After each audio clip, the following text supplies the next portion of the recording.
Welcome back to Birmingham, Alabama. We're about to wrap these things up here. 26 teams, done, dusted, coaches, players, they were phenomenal and so much fun to talk with today. I know myself. You know what? I apologize. In this basketball, we do not have no Army or Navy. I'm sorry. For this conference season, just hearing from those players, hearing from those coaches, and Brooke, what was your biggest takeaway, especially on the women's side? Now we're going to takeaways and championship, like pick odds, championship odds. Beautiful day outside. Pick up ball. You know, but seriously, like they're so excited about the competitiveness and the opportunity in this conference because it feels bigger, and I think that's what's standing out to me is, you know, doing these media days so many years in a row, like you just feel the level going up every single year.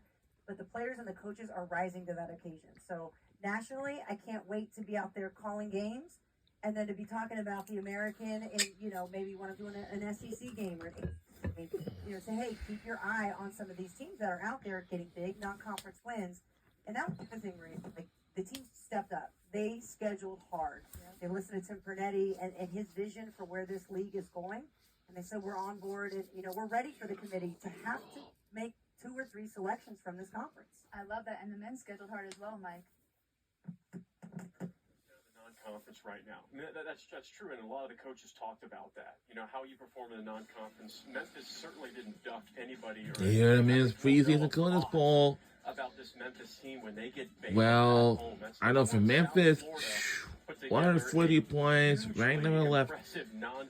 Yeah, they just might going to be a very physical game in an upcoming season because they're too good, too dominant, too physical. They might have the best backcourt in the American Conference. And for USF, they're pretty sort of like it. For Tulane, the same thing too because they're going to be physical too. For UAB, they sort of, which is they kind of sort of too. Hey, I was right. I actually know what I'm talking about. I read the Blue Ribbon yearbook. Sometimes. At a nauseam? Yes. Did she tell you what? But for you, we just looked at the men's preseason poll, but when we talked about the women's a little bit, I can tell you. Do you think is going to be, as Mike just said, those middle of the pack that might And I surprise know people her since I used to be in the band with her. winning it? And for the women's, USF, they are going to be pretty physical the upcoming season. And UTSA, maybe so, right? Maybe so. And for my Temple Owls, same thing, sort of. And Tulane, maybe the same. Because, you know, we got 25 teams are in like what? The women's preseason coaches poll. You know, I think Charlotte can make a big move in the American this year.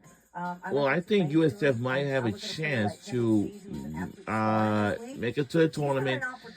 Maybe winning the championship, like maybe like they did with a season ago last year. Really, to that Tulane team. You mentioned the guys. I think Tulane's women's team to also keep it down this year. You lead me to my next question.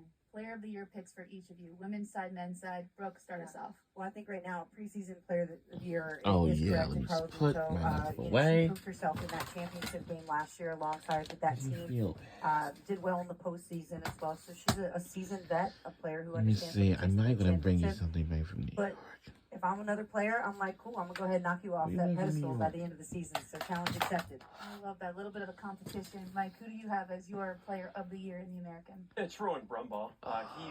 He's probably one of the most underappreciated scoring guards in the country. Last season he was actually 16th in the nation in pick and roll scoring efficiency, 1 spot behind Walter Clayton Jr. of Florida, who was the best player of the entire NCAA tournament and an NBA draft pick. He is so good. I think there are 2 players in particular that may chase him, though. If Memphis wins the league, Doug McDaniel, their point guard, is probably the fastest player in college basketball from end to end with a ball in his hand, and a player that nobody's talking about, and a team that nobody is talking about. But even if he doesn't get preseason player of the year, one of the best scoring guards in the American will be Vashawn Alette at UTSA, transfer from TCU. He is electric with the ball in his hands. Another name to keep an eye out for.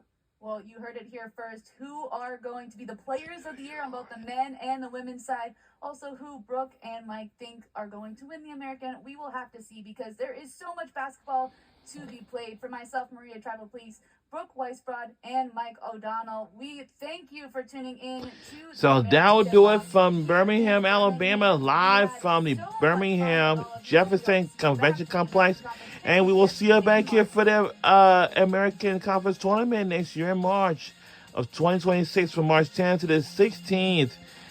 And of course, we will see you then. And thanks for tuning in, guys, for this 2025 American Basketball Tip-Off.